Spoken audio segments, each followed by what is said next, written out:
It is time for the weekend edition Sports Frenzy 2.0. I am the maestro, Kevin Crane. I am the conquistador, Dave Height. Glad to have you aboard. We are taping here on the 23rd of February, 2022. This will hit, of course, Saturday morning, just in time to get you set up for your weekend on the 26th. We have got a ton to talk about this week, including catching up from last week's technical difficulties, which excluded the Conquistador from giving you a lot of review information. So, of course, here's take two of what got lost. Yes. And again, like we said on our normal Sports Frenzy episode this week, we don't blame Spotify, but it was Spotify's fault. Yep, we're going to stand by that. So, of course, the first concert review we've had since December all goes to the Conquistador. Take it away, Dave. Yep. So last week, February 16th, I went with my wife and two boys up to Grand Rapids Van Andel Arena to see Volbeat and Ghost. We had been looking forward to this one, especially my youngest, Nick, who really was mad at us for quite some time when we saw in 2019 Godsmack and he had a chance to go and didn't. And then a week after we got the tickets, we found out Volbeat opened and he was not happy that he didn't get them. So this is the makeup concert for him. So had a really good run. I will start with the positives of the show, which was the dual headlining of Volbeat and Ghost. And so Volbeat was the first to go. 16 songs.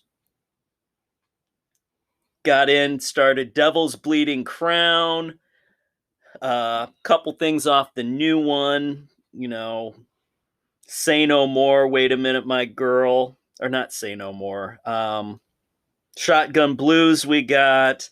Temple of Icor, but they did classic Lola Montez, Warrior's Call, but they added a nice little mashup with that going into I Only Want to Be With You, which was really freaking cool. They did a nice job with that. And then, what was it? We had Sad Man's Tongue, which started off with the Johnny Cash cover of Ring of Fire. And so they basically kind of took Johnny Cash's music to this song. Really well done. Thoroughly enjoyed that. We got Seal the Deal, Doc Holliday, which made Nick's night, his favorite song there. Ended off the last three, Sacred Stones, Die to Live, and Still Counting. 3.5. I will say they have got to have the best sound man in the business because he had the perfect mix of music and vocals. Neither one outdid the other. It was like listening to an album. It was that tight. And we have seen a lot of concerts where otherwise it would have been a great show, but they botched. They fucked up the mix. So yeah. That's good to hear. So Volbeat nailed the mix beautifully. I'll give that 3.5 only because they had a couple songs I wasn't a fan of and didn't get to hear a few that I wanted to. But overall, solid outing from them. Thoroughly enjoyed it. Then we had Ghost, which, Volbeat's from Denmark. Ghost is from Sweden. Oh my God, the set was incredible. Unbelievable. And of course, the lead singer comes out, his face is painted as a skull. The entire band, they're wearing masks and headgear, helmets. Their whole thing is not to have their identities revealed, kind of a la Kiss back in the day. Slipknot. For the kids out there. Yeah. So with them, we got 15 songs from them, another full run, about an hour and a half out of each of them. We got, of course, what's been on the radio: Rats, Hunter's Moon, which is the new one, Dance Macabre, which was the second to last song, and they ended with Square Hammer.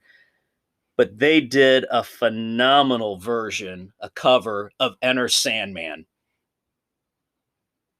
And it was great. Midway through, you got people moshing and then somebody body surfing up to the front. And Ghost Singer comes out and goes, "Come on, let's there's kids here in the area. Let's be gentle around them." And then he turns around. This was like the fourth song, and he goes, "How the fuck are you all doing over on this side?" But then before Enter Sandman goes, "All right, it's time to sing one for the kiddies out there." And gets in with Hush Little Baby. The vocals were not as crisp with them, so I kind of have to bring them down to a 3 on that. But the overall presentation bumps them back up that half to 3.5. So they were enjoyable to see. But you told me you had misgivings about the opening act. But the opening act, thank God, it was only 4 freaking songs. Twin Temple. They come out, they do this weird ritualistic bullshit with swords and whatnot. We were up, couldn't fully see everything, and because they were the opener, no video feed, so thank God we didn't get any close-ups of them. But they're doing, "Welcome to our Black Mass. We'd like to call upon Satan to join us." I'm like, what the fuck are we doing here? This has got to be a joke, right? Nope. So all their songs, of course, the whole satanic bit, the lyrics are a freaking, it's got to be a damn joke, a farce, because it was really pathetic. She's got the old 60s bouffant beehive hairdo. The music for all the songs was a horrible combination of bad 60s horror background music and burlesque. And after their set waiting, I look them up, and they consider themselves satanic doo-wop. I have to go and give this the lowest possible rating of a -4. It was so bad and pathetic.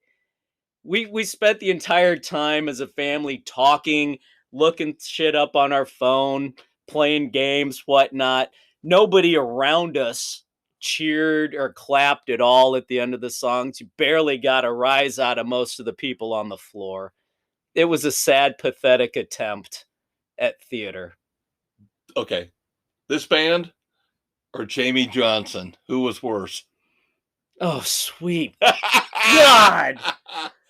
Oh, sweet God. I would sit through an opening act of Jamie Johnson before I'd listen to Twin Temple again. Wow, that bad. It was bad. Jamie Johnson is a legendary, in our Sports Frenzy archives, legendarily bad, not opening act, but a mid-bill act when we saw 38 Special, Marshall Tucker Band, and Leonard Skinner about 4 years ago.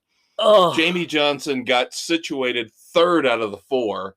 For no reason. Played for like an hour and was terrible. Luckily, was awful. I went off to get a beer and look for 38 Special merch.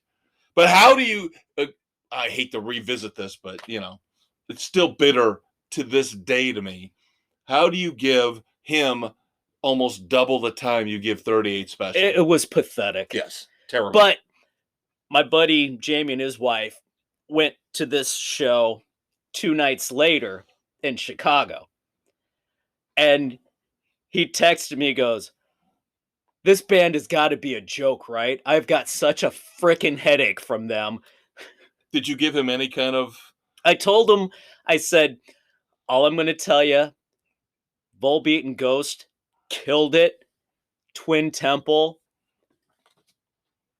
Don't worry about being late. Kind of like when you and I went to see Van Halen and Kool and the Gang. Yeah. Oh, Kool and the Gang was so far superior. No, that was god awful. Discounting that, it was a phenomenal night. Good to hear. A couple weeks from now, we will have Greta Van Fleet. In about a month, the Young Guns tour, Mammoth WVH, and Dirty Honey. So we're getting back into it, kids. It's ramping up. Good times. All right, so now we move on to our album reviews of the week. The one that we are going to do together. Yes. Eddie Vedder's new album, Earthling. We've reviewed 3 of these songs here on the weekend edition here over the past 4 or 5 months. So we're revisiting old ground in that way. Yeah. But overall as an album, I thought this was okay. Yeah, I did not have high hopes for it overall with the first song, Invincible. Oh, no, that was I'm like, what the basically is this? They basically bookmarked the album with the 2 worst songs. By far. And they were in conjunction with each other. Now the last song, On My Way, sounds like some kind of a reprise of Long Way. They sneaked the lyrics in from Long Way, which is one of the better songs on the album. We've reviewed this in the past. Right. But it was, and the vocals were so soft on it, too. Yeah. Now, in between, it got better. In between, it did get better. Power of Right, I enjoyed. Yep, strong guitars. Very good. I liked The Dark. I didn't like The Dark. I thought it sounded like a poppy Pearl Jam knockoff. But can I point something out to you? And I don't know if you caught this. Probably not, because I'm not an Eddie Vedder fan or Pearl Jam fan. But I bought the physical CD. Okay. And I looked at the liner notes, and I want to point this out to you. Long Way, 3rd song in, which we reviewed before. Right. We've talked about it. I said it sounded like Tom Petty. Yeah. Who's playing keyboards on that song? Ben Montench. There you go. From the Heartbreakers. I'm not done yet. Try. 10th song. Wicked harmonica. You know who played harmonica on that song? Stevie Wonder. Really? Yes. There 12th song. Mrs. Mills. First thing I thought. And I did not read the liner notes. I listened to it on Spotify before I put Mrs. Mills to me sounded like a Beatles. Ringo? Ringo Starr plays drums on Mrs. Mills. That's what I'm saying. Eddie Vedder is wearing his influences on his sleeve. I don't think in a good way. No. If we can listen to Mrs. Mills without looking at the liner notes and know it sounds like to me, Beatles, it was like Eleanor frickin' Rigby. That's what I said too. It's so obvious, so blatant. A lot of the influences, and I don't even want to talk about Picture. Oh my God, that was so Elton John song with Eddie Vedder lending vocals. Yeah. And I'm sorry, Try, I did not care for. That was one of my least. That was one of my least favorite. I did like Try. So now, I liked Good and Evil, even though it was sounded like a Pearl Jam knockoff. Rose of Jericho was pretty good. Rose of Jericho, I enjoyed. But basically, I'm gonna go 2.5. I was going 2. Yeah. And that figures because you're not a big Pearl Jam guy. Yeah. And it just, because of the knockoff stuff, the first and last. Yeah, I agree with you on all that. There was more that I enjoyed than I thought I was going to. Yeah. And again, this is coming from a guy who's not a Pearl Jam fan, and I'm a Pearl Jam fan, so that's probably why I give it a little bit higher rating. Yeah. But again, I agree completely with Dave. It's kind of schizophrenic. Again, the influences are obvious. It's like he's trying too hard Yeah. Establish your own identity. And Yeah. he does not, Eddie Vedder does not do that on Earthling. It's still a good album to me, 2.5 frenzies, but not great. There's a Now, song or two I'll probably listen to, but I don't know that I would listen to the whole thing again. there you go. Last week, I reviewed Slash, Miles Kennedy, and The Conspirators 4. Again, technical issues, botched everything. So Dave gets to throw his 2 cents in right now. Yep. I really enjoyed this one. I will start off and tell you I gave it 3.5 frenzies. Solid rock album, start to finish. There was only two that I was a little iffy on, more so than the others. I wasn't quite as into Spirit of Love or April Fool. Actually, there was a third one, Fall Back to Earth. But even those, they're not my favorite, but they weren't bad. It's just solid rock to enjoy. Yep, like I mentioned last week, I actually thought those songs he mentioned were better. I love the entire album. I say it's number 1 right now. Heading into the 3rd month of 2022, this is my album of the year so far. It's early. Many more coming. It's early. Many more coming. So, very, very solid start to what we hope will be a good rock season. Yep. Little bit of music news. Then Dave and I are going to review some songs, but I have to admit, with all the chaos of last week, I can't remember which songs I told him to listen to. And you know what? I did not get a chance to go through those this last week. All right, so maybe we wait till next week. There we go. Tour news. Latest tours announced. Sting, Smashing Pumpkins, Rod Stewart, and Cheap Trick. I'll pass. I've seen Rod Stewart twice. See, that's what I thought when I saw they announced that tour. And I was just like, that's one of the ones that you and I have a disconnect on. I could care less about seeing Rod Stewart. I really don't care. You know?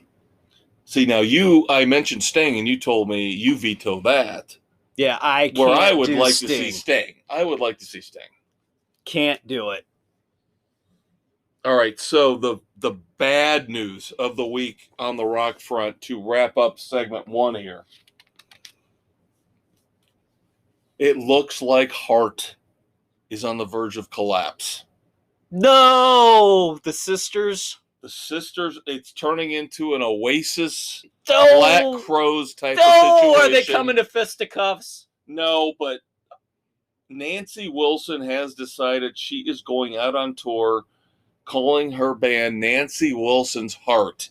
No! Bringing in Kimberly Nicole, a finalist in season 8 of The Voice, to take over for her sister because they have had issues deciding on the backing band, believe it or not. We all know Heart is the Wilson sisters. Right. But they can't decide on who's going to play behind them. Now, Ann's got who's sleeping with who? Ann's got a solo album coming out here soon. She's going out on tour for that. Ugh. But Nancy has put together her own version of Heart. And I'm sorry, but if you don't have Ann Wilson singing, it's not Heart. It's not. You need Ann on vocals. You can't have one without the other. They complement each other so well. This has disaster written all over it. This is so sad to see this, that Heart is actually fracturing like this. It breaks my heart to hear this news. I mean, again, the sibling stuff, it boggles my mind. We've seen it. Van Halen, the brothers stayed together through thick and thin. Again, Oasis couldn't get along. They hated each other. The Black Crowes hated each other, loved each other, hated each other. the Follow Wills and Kings of Leon have stuck together. I don't know how the dynamic would work, being an only child, but it would just, I would think, tear me apart to not be able to, if I built something this great, like Heart. With a sibling. With a sibling. Lasted so long. To have it come apart here so late in the careers. Yeah. This is, to me, this is really sad. This is the worst news of the week. Yeah, that's not good. Nancy Wilson's Heart. I mean, now we've seen Great White do this. But again, this is not siblings. This is not siblings. No, it's just the band. Queensryche has done this. Yeah. Where the band is fractured. Yeah, where you have the band doing the name, and then you have the lead singer doing his name. Like you had Great White, who got a new lead singer in, and then you had Jack Russell's Great White. Right. Where you had the voice of Great White with a different backing band. I just don't like it. And I've seen all three iterations, the original group together. I've seen Great White with a backup singer, and I've seen Jack Russell's Great White. And again, tying into this, Journey kicked off their tour this week with Toto, and they didn't even let Arnel Pineda sing all the songs. What? Who was the replacement for Steve Perry? Why are you not letting Pineda sing? Neil Sean, I'm telling you, he's a nutcase. He has fucked this band up beyond all belief. He is such a psycho nut job. Because he fired Steve Smith and Ross Valerie because he thought they were conspiring behind his back. Then he supposedly brought two other guys in. And then I read today, those two guys didn't even appear on the opening night of the tour. He brought in another bunch of guys, including another keyboard player outside of Jonathan Cain. And this guy's singing one of the songs. The bass player's singing one or two of the songs. And I'm like, this is not Journey. I'm glad we did not get tickets for this one. No, I'd still like to see Toto, though. One time. Yeah. But come on. Yeah, Neil Sean is getting a little too big for his britches, becoming that dictator that nobody wants when it comes to the band leader. All right, so next week, we will review Scorpions' new album, Rock Believer. Yes. And then, of course, Dave and I will get together and sort out all these other songs that we've got coming up. And I do believe a couple of them were Scorpion songs, so we'll ditch those. One of them was. We'll ditch those in favor of the album. Sounds good. So, kids, stay tuned. We'll be right back with our TV and streaming. And still to come, movie reviews. Good stuff coming down the line, kids. All right, stay tuned. We'll be right back.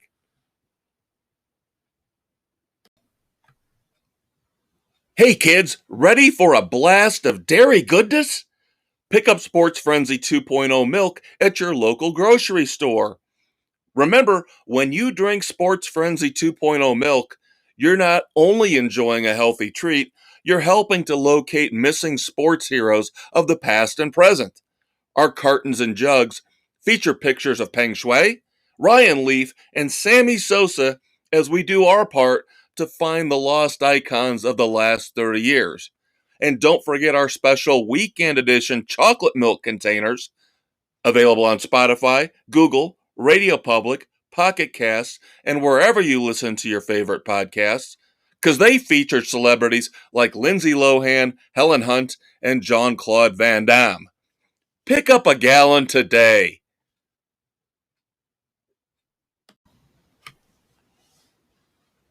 Hey, kids, this is the Conquistador Dave Height. Along with the maestro, Kevin Crane. And welcome to the streaming segment of the weekend edition here on Sports Frenzy 2.0 as we record on February 23rd, dropping on Saturday morning, the 26th, giving you what you need to watch. That's right, and we have got to wrap up yet another fantastic DC series on television streaming this one on HBO Max. Yep. We've talked about this for years, where DC does TV shows much better than Marvel, but they flip when it comes to movies. Yeah, DC's movies pretty much suck where Marvel nails it. Right. So, Peacemaker, the character we hated in The Suicide Squad. Yes. Terribly done in The Suicide Squad. Again, you've got a team. You've got to split screen time, split script time among all these different characters. So, yeah, Peacemaker just came off pretty much like a douche. Yeah. And thank God James Gunn resurrected this character beautifully. Yep. I was so hesitant to have started this. And I'm so glad I started and watched it all the way through. It was not disappointing. Nope, 8 episodes. You're scared to death because you've got a professional wrestler in John Cena as the main character. And I heard somebody a couple weeks ago talking about the show and made a great point where they said, and again, I'm sorry I'm bringing pro wrestling into this, which I will do in a couple minutes again. It's all good. We've got the big stuff coming. But The Rock is probably a better wrestler than he is an actor, where John Cena might actually be a better actor than a wrestler. Yes.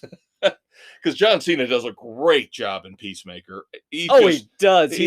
He makes him vulnerable yet strong. The emotional gambit that he is able to portray. His dad, a superhero, supervillain, white supremacist. White supremacist supervillain. Yeah. The sporting cast is all great. Vigilante, we've talked about. Love Vigilante. Economist is great. Diebeard. The whole show is just great. Now, I'm going to be a little bit hard on it in that I probably should give it more, but I'm only going to give it 3 frenzies because it does bludgeon you at times with just the whole violence, crude humor. And we all love that. Isn't that what makes it what it is? Yeah, but it's got to have some kind of point, and at times it doesn't seem to.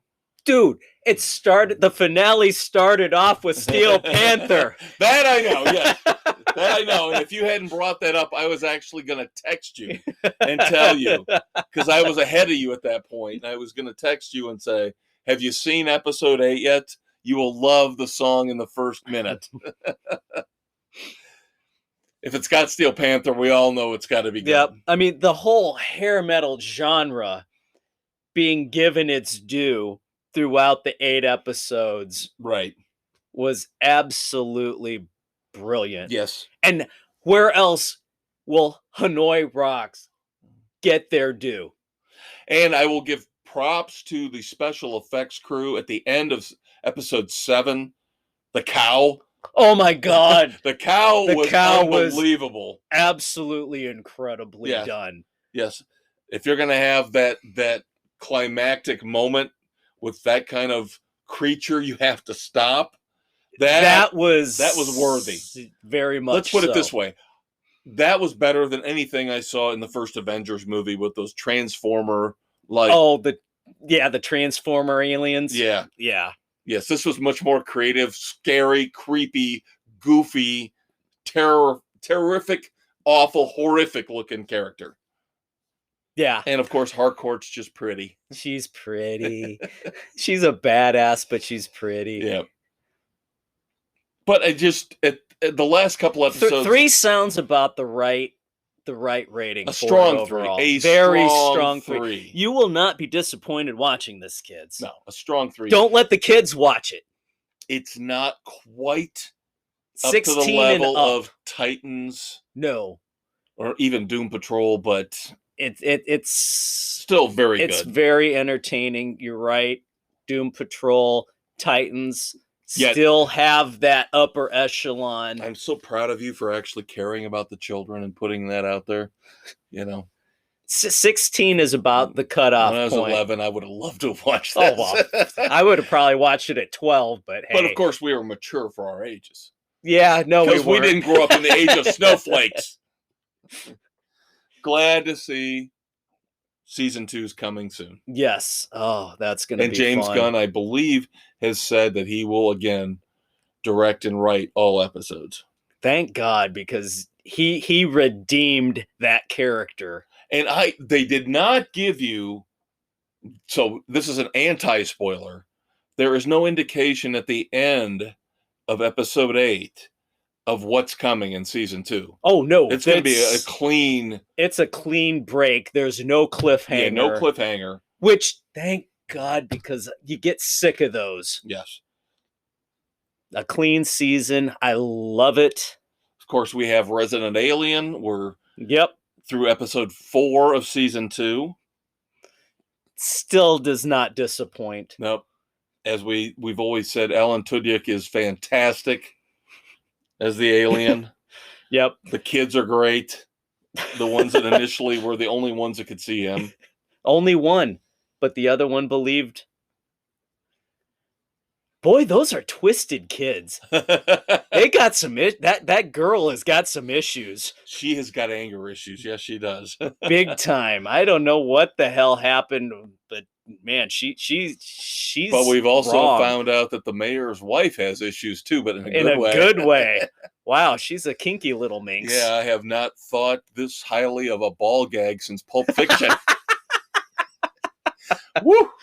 She likes to play. Yes, she does. Just think of what she keeps in the freezer. Oh, going back to the last episode, which I briefly touched on last week as we tried to make up for all the technical crap. Yeah, girls' night. The girls' night out was my favorite episode so far of any. Oh my in God. either season. It was so damn funny on every level. So of course Dave has to reference. Oh my God. Yeah, we can go back to our back Sports to Frenzy regular episode. Sports Frenzy, the last segment where we cover this as well. It all ties in together in some kind of cosmic way, kids. It ties both shows together. It's like a good rug. And of course, we talked about that last week. Lebowski with the ad. Yep. The Super Bowl. Yep.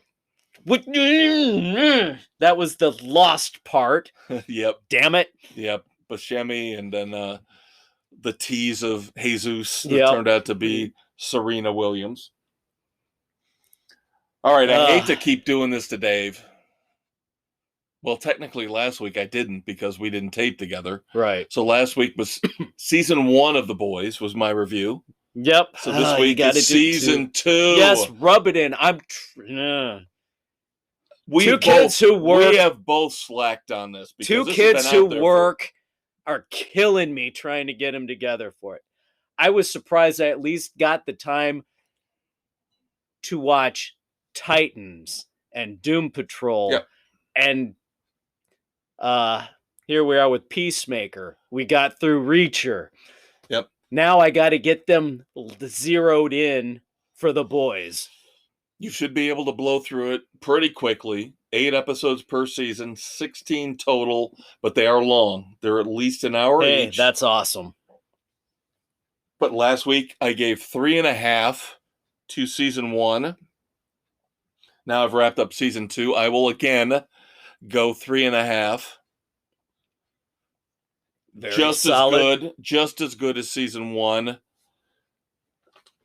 I will reiterate some of my praise points from last week. Carl Urban as the leader of the boys. Billy Butcher, phenomenal. He is one of the greatest bitter vigilante heroes of all time. I mean, he is right up there with the Punisher, man. He's not taking shit from anybody. And the sad thing is, over the first 2 seasons, things don't go his way.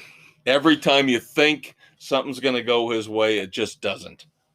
And that's what you expect kind of expect for your hero in a show like this. Right.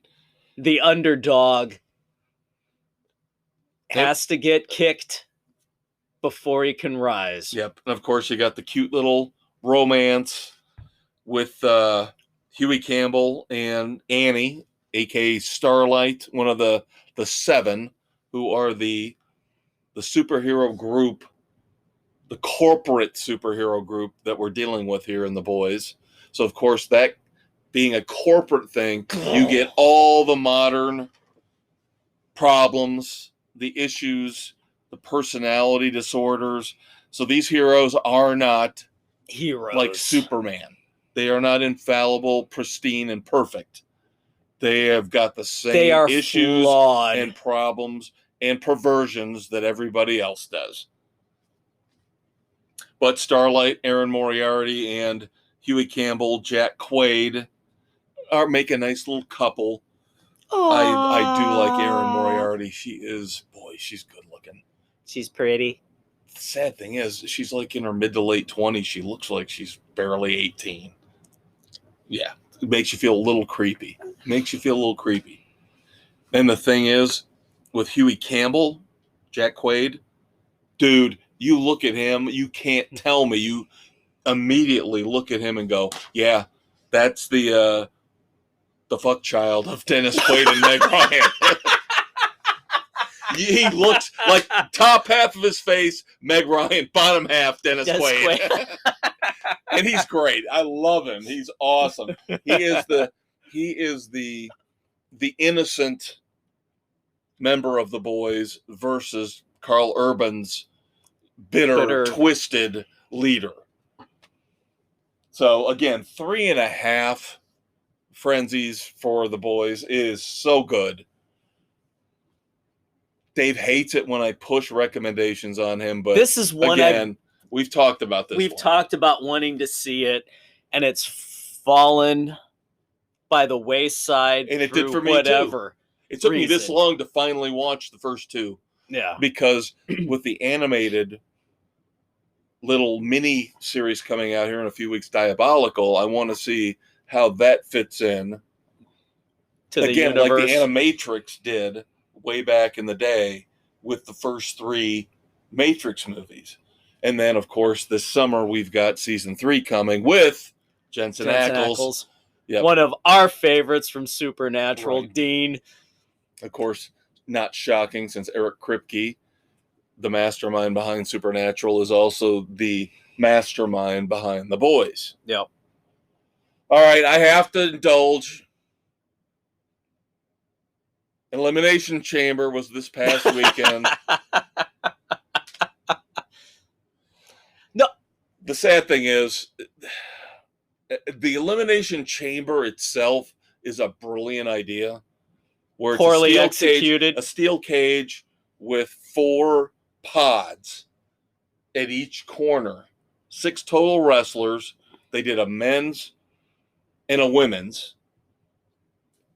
You start out with 2 in the middle, 2 wrestlers in the middle, and then at random times, one of the pods opens and another wrestler comes in. And you go and you go and you go until everybody's been pinned, submitted. But they did it so badly this year, so badly. It was obvious they were trying to set up Brock Lesnar versus Roman Reigns at WrestleMania. And like you couldn't see that coming 4 months ago. Right. It was just so obvious. And then they had another match where they didn't even start because the one tag team came out, beat up the other tag team outside the ring, and they just said, we're not going to even bother with the fight. Which is a big cop-out. Come on. If this stuff was still like $30-$40 pay-per-view, riots in the streets, that would have been a ripoff. But yeah, this was just, Elimination Chamber was a joke. Waste of 3 hours of my life. I'm sorry. It was, as much as I have gotten back into wrestling and as much as I'm looking forward to WrestleMania, Elimination Chamber was a joke. It was. Terrible joke. There you go, kids.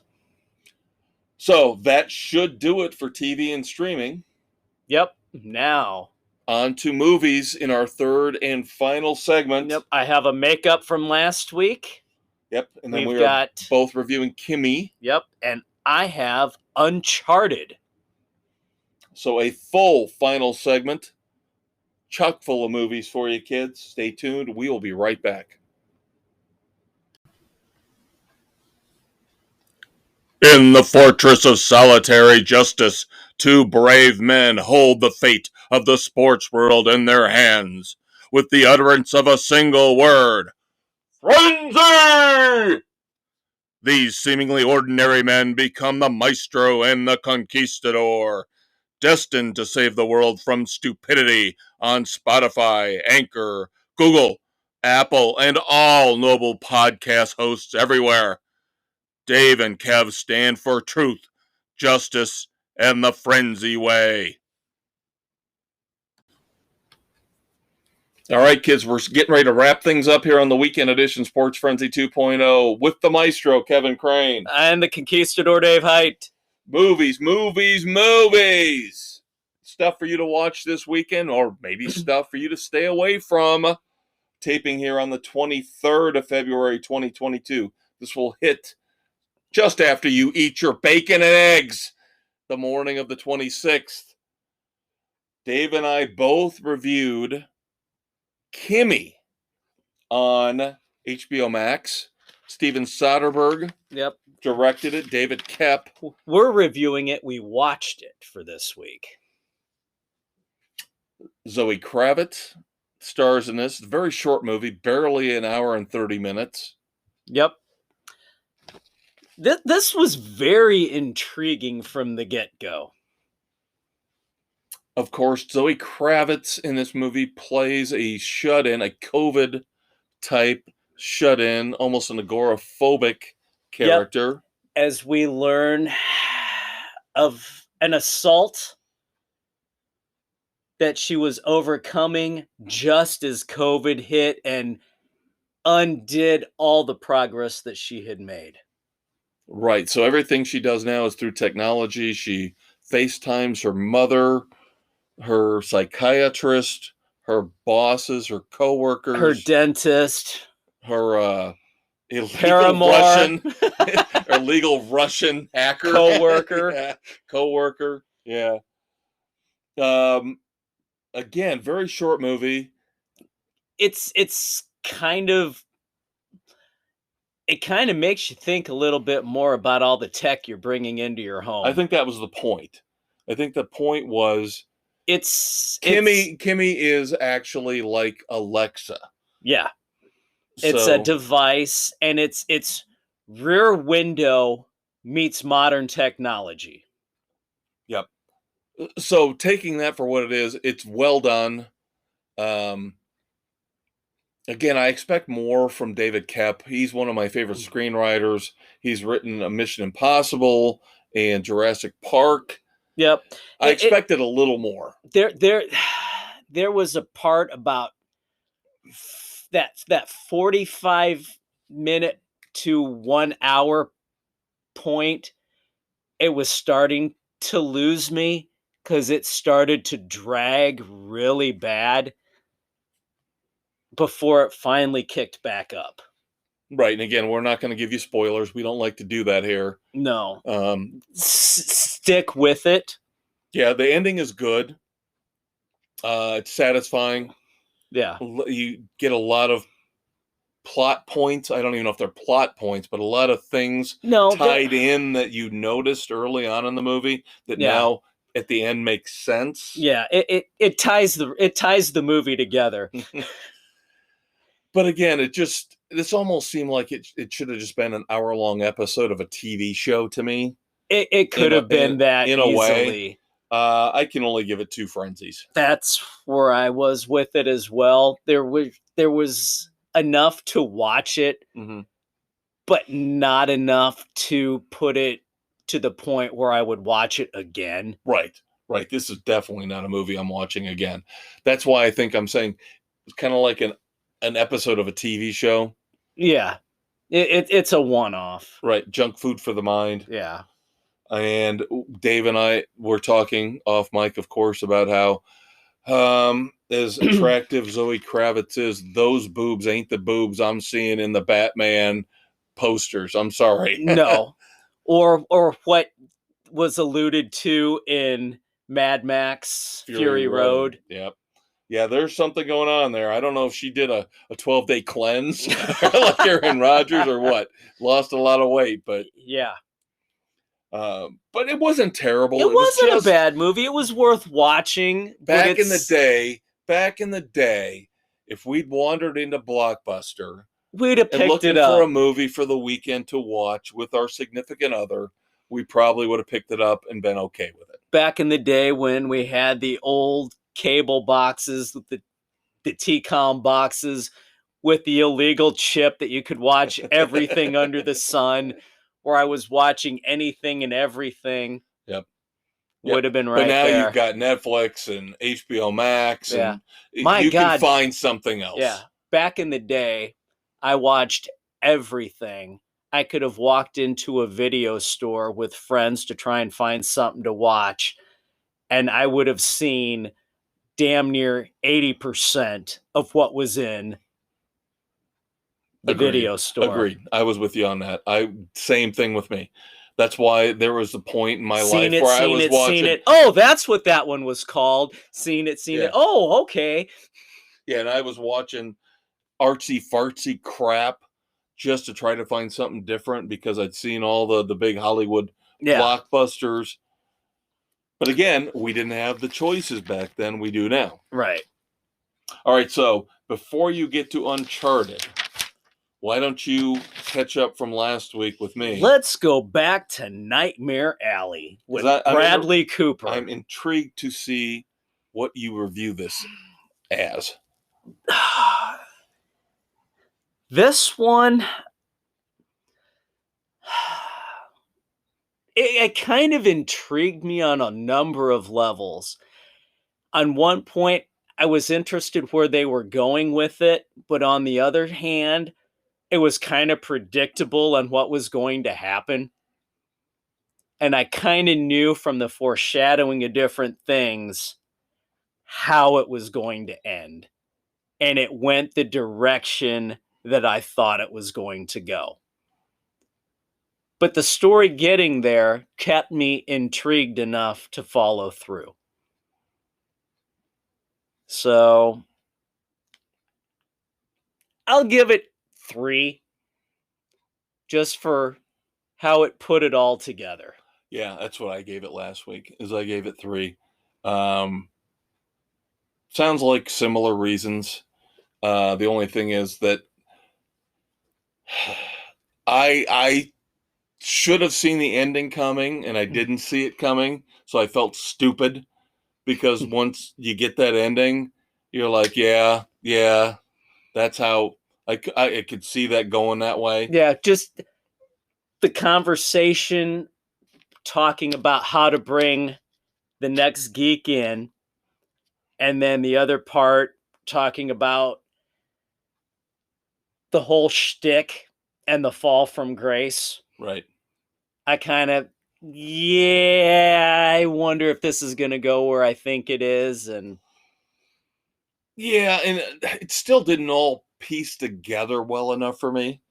No, there were parts I'm like, oh, really? Did we really need that? Yeah, there were parts that seemed unnecessary, especially if you look back, taking the ending as it is and going back. Of course, this is a remake of a noir classic. Guillermo del Toro did a great job. Visually, the movie is really good looking. Stunning. It's a really good looking movie. The carnival scenes early on are really neat. Yeah. Willem Dafoe is fantastic. When has William Dafoe ever not been good? Yeah, and I mentioned last week the cast. I love the cast. I mean, you've got Strathern and you've got Kate Blanchett and Toni Collette. Yeah, it's a great cast. Yeah. But again, there are parts. The core plot is good. There's some things peripherals that really. But again, like I said last week when I reviewed it, this has got to be the best so far we've seen in terms of the Academy Award nominated movies. Oh my God. It's got to be, It's right? gotta be. Yeah, from the shit we've seen to this point. Right, because that's 4 now. Yeah. Well, three for you, 4 for me, because I did subject myself to the first half an hour of Don't Look Up. And you didn't finish Power of the Dog. Right. So there you go. This we got through. We gave it a positive review. So it's got to be good. It's got to be good. Which means it's not going to win jack shit if we liked it. No. And I've got more on the Oscars later, but you've got the big budget, big adventure flick that was released last weekend, Uncharted. Uncharted, based on the PlayStation games. 4 Uncharted video games brought to you by Naughty Dog. This one, kind of a prequel, introduces Nathan Drake and Victor Sullivan, played by Tom Holland and Mark Wahlberg. Both my boys and I have played these games. My wife has watched us play them. The games themselves have great storylines and suck you in. You don't mind watching somebody play the games because of the story involved and wanting to know what's going to happen. That's how good the games were for the storylines. We were not disappointed with Uncharted. It's not necessarily the first, but kind of the prequel. It hit all the main points that you wanted to see from it, with a special cameo in there by the guy who voices Nathan Drake in the games. So I'm going to give it 3. There were things they could have done a little bit different to make it more, but overall, we were very happy with how they pulled this off. And the 2 post-credit scenes. Oh, you get 2, okay. You've got 2, which were brilliant, which leads you to think that, yeah, they're going to do another one. Oh, yeah. They've already said that they were so impressed with the first weekend performance that they're already looking at. This is a franchise now. Oh, it's got to be. It is. They nailed it. Wahlberg and Holland as Drake and Sullivan. We couldn't have been happier with how it all came together. Tom Holland having the greatest fucking year of anybody in the history of mankind, or what? Yeah. Yeah. He's doing got pretty to. good. He's doing pretty damn good. And you know what he's doing next? He is going to star in the biopic Astaire. He is going to be Fred Astaire. Really? How about a 180, a complete holy crap turn? There you go. Comes to career, but I applaud that. I think that's fantastic. Yeah. No, Uncharted is definitely worth watching. If you've played the games, you're not going to be completely disappointed. Like I said, there's a few little things here and there that got mixed, but they kept it really damn true to the feel of everything. Now, if you haven't played the video games, is it still entertaining? Oh, hell yeah. Okay. Oh, yeah. Because that's the one thing I've never liked about the video game movies is that this is a true adventure where you're going after lost history. No Nicolas Cage. No Nicolas Cage. No Harrison Ford, which is a nice change of pace. All right, there you go, kids. You have plenty now to go see this weekend. Yep, you got a lot to do. I think next weekend might be my first weekend out to the movie theaters. Really? Yes. You know why?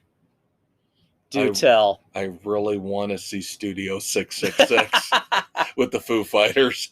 So maybe you might get a review next week. We were looking. It didn't look like it was going to be anywhere close. Well, I know it's only opening on 2,000 screens nationwide, so that could be a possibility. I gotta believe it's going to show up at one screen somewhere around here. I think Indy was the closest one. Really? We were looking into it, unless they change things up. I mean, 2,000, you would think at least one screen. Yeah, I think we were looking. We were going to have to go maybe to Indy. I think it was we were looking at. That's a shame. I really like to see that. That would be the one movie. I did want to see Spider-Man, but you should have gone out to see Spider-Man. To break my post-COVID cherry would be Dave Grohl. Let Dave Grohl break my post-COVID cherry. Yeah. Speaking of Spider-Man, big news, of course, Sony is so smart as how they've kept the Spider-Man franchise away from Marvel as much as they could, yet still have that agreement. Kraven the Hunter. Yes! Gets even better now because they are saying they are going to bring in Chameleon. Kraven's brother will be in Kraven the Hunter. Nice. So again, I love what they're doing here with Venom, with Morbius, Madam Web we talked about a couple weeks ago. Now Kraven the Hunter, get an update with Chameleon coming in. Let Sony keep the Spider-Man universe. I mean, they've got so much more. They could Scorpion, Shocker, Rhino. They could build their own Spider-Man universe just with those characters. Yeah, and not have Spider-Man in them. It's brilliant. Yep, or just talk about him or allude to him. Yes. And then, of course, keep it mentioned. The goal would always be the Sinister Six. Yes. If we could ever get a Sinister Six movie, holy crap, would that be fantastic. That is the ultimate goal. Yep. Screw Disney. That is the end. Screw Disney. That is the end game for Spider-Man. Yep. Is the Sinister Six. Yep. Now you can take whatever mix you want. Yep. You don't have to go with the traditional. No. I'm fine. You want to bring Venom in. You want to, whatever you want to do, whatever is feasible just economically. Give us a get the right actors. But yeah, down the road, give us the Sinister Six. Book news. Yes, book news. Because Dave and I have authors that we both love and that we would like you to read and enjoy. We've always talked about James Lee Burke, Robert B. Parker, and Ace Atkins, of course, doing the Spencer books. Kellerman, Sanford. Lee Child. Finally, he worked slow as molasses, but finally the next Elvis Cole, Joe Pike novel is coming. Holy shit! What, it's been 4 years? I think it's been 3. Well, based on the fact that this is not coming out until November the 1st, but the next Cole and Pike novel, Racing the Light. Oh, thank God. Will be out November the 1st, 2022. Kids, if you have not read an Elvis or Joe Pike novel, you're in for a treat. Now, the tone of this series shifts. Initially, early on, Elvis Cole is very jokey, fun-loving. More like Spencer. Yes. Until L.A. Requiem destroyed his soul. And then it gets a lot darker. Joe Pike comes in a lot more prominently. And gets his own books for a while. Yep. And Elvis is starting to find his way back. It's been a long, slow process. Yep. Very well done, very well written. But again, Robert Crais just is so slow putting these books together. We should have had at least 5 or 6 more than we've gotten because it takes him forever. Yeah. And these are not dense books like James Lee Burke. No. He should be able to put these out once a year. Yeah. These are Parker-esque, where you should get one a year. Yep. All right, moments of silence. Dave is shocked that I have a couple. And these I've been out of it for the last week, work, and the teething puppy and his energy is sapping everything in the evening hours. That being said, who sang A Whiter Shade of Pale? Do you remember? No. Procol Harum. Lead singer Gary Brooker of Procol Harum See, now it's passed never away. into Procol Harum. Now, but you and I love Sammy Hagar. Yeah. And they had a They really did big hit have with a good- HSAS when we talked about Neil Sean. Yeah. They had that remake, which was really good. Procol Harum, that was their one big hit, was A Whiter Shade of Pale. Yeah. And so Gary Brooker, their lead singer and one of the co-founders of that band, passed away. Now here we go. This is a moment of silence where he's going to be mad at me. He's going to dismiss it. And to me, this is a big deal because he doesn't like grunge. He can't stand grunge music. And I have always said the greatest soundtrack of all time, he would probably go heavy metal. I go Singles. I think Singles was the greatest movie soundtrack of all time. I've said that over and over again. See, no, I like the Commitment soundtrack, but I liked more of that R&B bluesy stuff that they did. One of the greatest songs on the Single soundtrack was by the Screaming Trees. One of the bands that really started the grunge movement, and then Pearl Jam, Nirvana. Yeah, I never into Screaming Trees. Mark Lanigan, the lead singer and founder, passed away. Did see that. Sad news on that front. Yep. Nearly Lost You. Great song on the Single soundtrack. Yeah. See, I knew you would dismiss. Both of these were important to me because of the song and because of the soundtrack. There you go. Whiter Shade of Pale, Single soundtrack. These were two important moments of silences to me, and you've dismissed them. For all the fun we've had recording this week, you had to bring me down.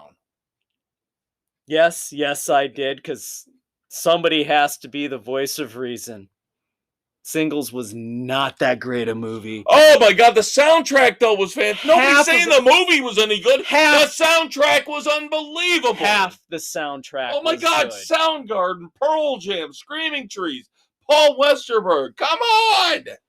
It didn't have Nirvana. You should be happy about that. Yeah, I still didn't care about it.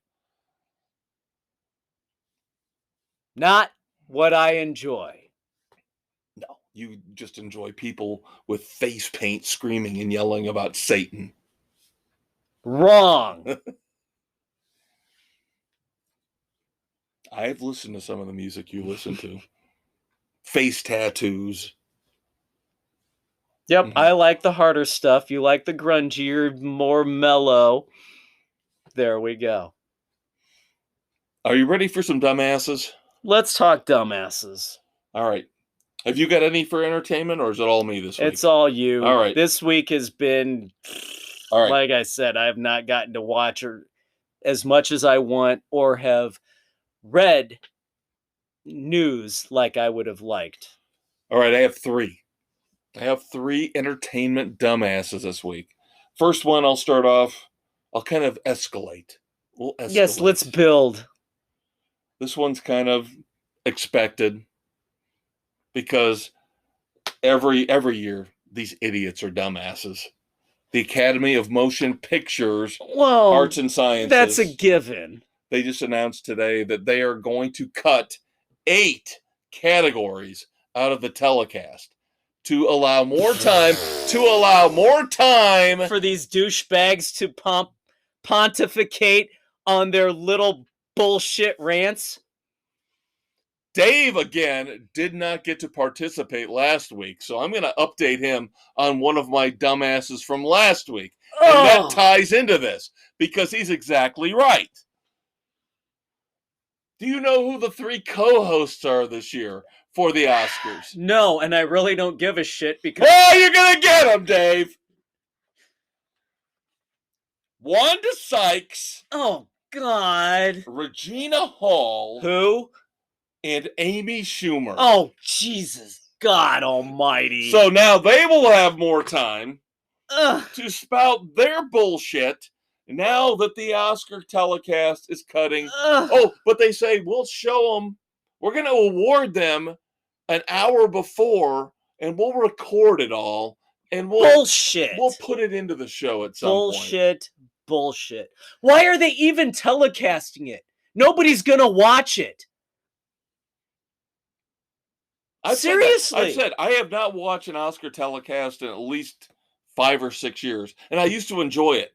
I used to go to Oscar parties. It used to be fun. Dude, you know it's been 15 years since I've watched. It used to be fun, and now it's just crap. And they're trying to do their best to make it even worse. And that's why I say this is a move that makes them dumbasses of the week.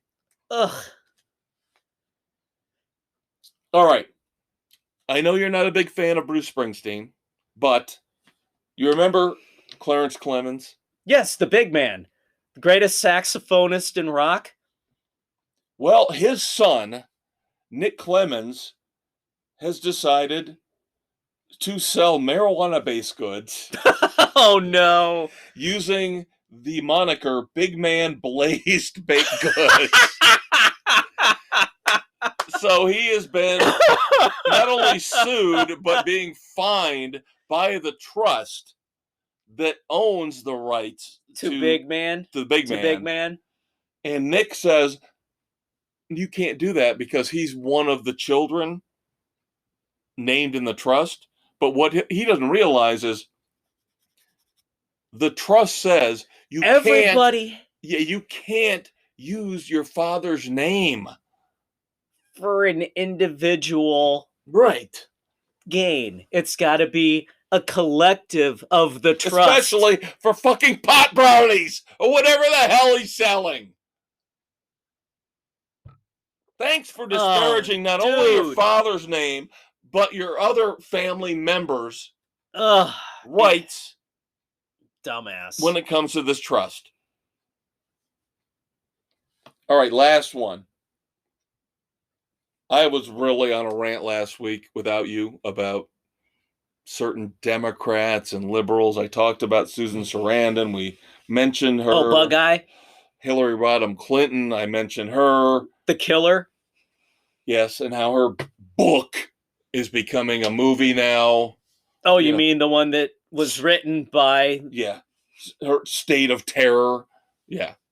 Just like Bill Clinton's books were written by Patterson. Yeah. She had this idea and she got... Right. Was it Krentz? No, I don't remember. I can't remember offhand the name of the author, but yeah, she had somebody else write some them. idea. Louise Penny, maybe? Penny, yes. Okay. Yeah. All right. So I feel like I have to do equal justice to the other side. I don't want to be called, a right-winger, a left-winger. I am in the middle. I am firmly entrenched in the middle. I will call everybody a dumbass. So it's time to call Fox News out. Oh, that's easy to do. I looked today on Fox News' website, and I don't think they were being sarcastic or humorous. You scroll down to the bottom of the headlines. Cardi B on Russia-Ukraine crisis. Cardi B on Russia-Ukraine crisis. What the Cardi B on Russia-Ukraine... Does she know? Thinks we care what Cardi B thinks about anything, let alone the biggest crisis in the world right now? Could she find the Ukraine on a map? If she's not showing me her tits, I don't care! Seriously, the woman has got a pea brain. And Fox News decides we're going to say, hey, here we go. Here's what Cardi B thinks Again, about the Russia-Ukraine conflict. we don't give a shit what celebrities think about anything. That's the big point. That is the big point.